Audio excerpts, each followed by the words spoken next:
ಕರೆಕ್ಟಾಗಿ ವಿಡಿಯೋ ಮಾಡೋಣ ಅಂತ ಫೋನ್ ಎತ್ತಿದ್ರೆ ಬಿಡೆ ನೀನೇ ಬರ್ತೀಯ ಈಗ ಶೂಟ್ ಮಾಡಿ ಸಾಯಿಸ್ಬಿಡ್ತೀನಿ. ಇರಿಟೇಷನ್ ಕಣ್ರಿ, ಕಳ್ಸಿ ಆಚೆ. ವಿಡಿಯೋ ನೋಡ್ತಿರೋರು ಗೀತಾ ಇದಾರೋ ಇಲ್ಲ ನನಗೆ ನಾನೇ ಒಕ್ಕೋತಾ ಇದೀನೋ ಗೊತ್ತಾಗ್ತಾ ಇಲ್ಲ. ಈ ಎಲ್ಲದ್ರ ಮಧ್ಯೆ ವಿಜೇತ್ಗೆ ಟಪ್ ಟಪ್ ಅಂತ 3 ಸಲ ಹೊಡೆದೆ. ಹಿಂದೇನೋ ತಿರುಗಿ ನೋಡ್ಲಿಲ್ಲ, ಯಾಕೆಂದ್ರೆ ನನ್ನ ಕೈಲಿ ಫೋನ್ ಇತ್ತು. ಅದಕ್ಕೆ ಎಲ್ರು ಗನ್ನು ಚಾಕು ತೋರಿಸಿ ಎದುರಿಸಿದ್ರೆ ನಾನು ನನ್ನ ಫೋನ್ ಎತ್ತಿದ್ರೆ ಸಾಕು, ಎಲ್ಲ ಎದ್ರಕೊಂಡ್ಬಿಡ್ತಾರೆ.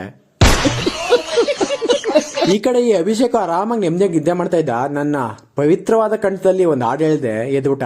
ಮಾದಪ್ಪ ಬರುವಾಗ ಮಾಳೆಲ್ಲ ಗಮ್ಮೆಂದು.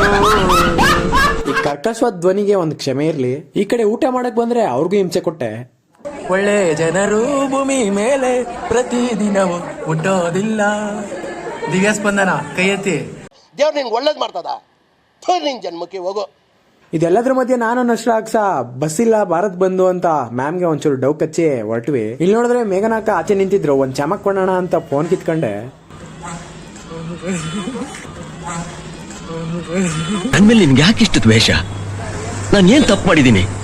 ಪಾಪ ಅವ್ರು ಗಾಬರಿನೇ ಆಗ್ಬಿಟ್ರು. ಈ ಬಸ್ ಹತ್ತಿದ್ರೆ ಈ ಪಾಸ್ ಮರ್ತ್ಕೊಂಡ್ ಬಂದಿರೋದಕ್ಕೆ 60 ರೂಪಾಯಿ ಖರ್ಚು ಬೇರೆ. ನಮ್ಮಮ್ಮಂಗ್ ಬೇರೆ ಫೋನ್ ಮಾಡಿದ್ರೆ ಅವ್ರ ಕ್ಯಾಕ್ರಸ್ ಬಾಯಿಗೆ ಬಂದಂಗ್ ಬೈದ್ರು. ನಾನ್ ಇನ್ನೇನ್ ಮಾಡ್ಲಿ, ಒರ್ಸ್ಕೊಂಡ್ ಕುತ್ಕೊಂಡು ಸೀದಾ ರಾಮನಗರಕ್ಕೆ ಬಂದೆ. ನನ್ ಫ್ರೆಂಡ್ ಅಂಗಡಿಗೆ ಹೋದ್ರೆ ನಮ್ಮ ಹುಡುಗ ಒಬ್ಬ ಹೈಪರ್ ಆಕ್ಟಿವ್ ಆಗಾಡ್ತಾ ಇದ್ದ. ನೋಡಿ ನಕ್ಕಿ ಸಾಕಾಯ್ತು ನನಗಂತೂ. ನೆಲಕ್ಕೆಲ್ಲ ಕಡ ಹೊಡೆಯೋದು ಅವನಿಗೆ. ಎಲ್ಲಿಂದ ತಪ್ಪಿಸ್ಕೊ ಬಂದೆ ನೀನು? ಆಯ್ತು, ಫೋಟೋ ತೋರಿಸ್ತೀನಿ. ನೀನ್ ಎಲ್ಲಿಂದ ತಪ್ಪಿಸ್ಕೊ ಬಂದೆ ಹೇಳು ಫಸ್ಟ್.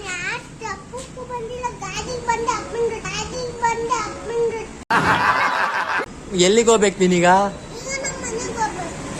ನೀ ಎಲ್ಲಿಂದನೋ ತಪ್ಪಿಸ್ಕೊ ಬಂದಿದ್ಯಾ ಅಂತ ಅವನಿಗೆ ರೇಗಿಸ್ಕೊಂಡು ಸೀದಾ ಮನೆಗೆ ಬಂದ್ರೆ ನಮ್ಮಮ್ಮ ಬೈಯಕ್ ಸ್ಟಾರ್ಟ್ ಮಾಡಿದ್ರು. ದುಡ್ಡು ಕುಣಿತಿತ್ತಲ್ಲ, ಅದಕ್ಕೆ ಮರ್ತ್ಬಿಟ್ಟು ಹೊಂಟೋಗ್ಬಿಡು. ಇಲ್ಲಿ ನೋಡಿದ್ರೆ ಪಾಸ್ನ ಯೂನಿಫಾರ್ಮ್ ಜಾಬಲ್ಲೇ ಮರ್ತು ಹೊರಟೋಗಿದ್ದೆ. ನನ್ನ ಫೋಟೋನ ಇಗ್ನೋರ್ ಮಾಡಿ ಸದ್ಯಕ್ಕೆ ಇವತ್ತಿಗಷ್ಟೇ.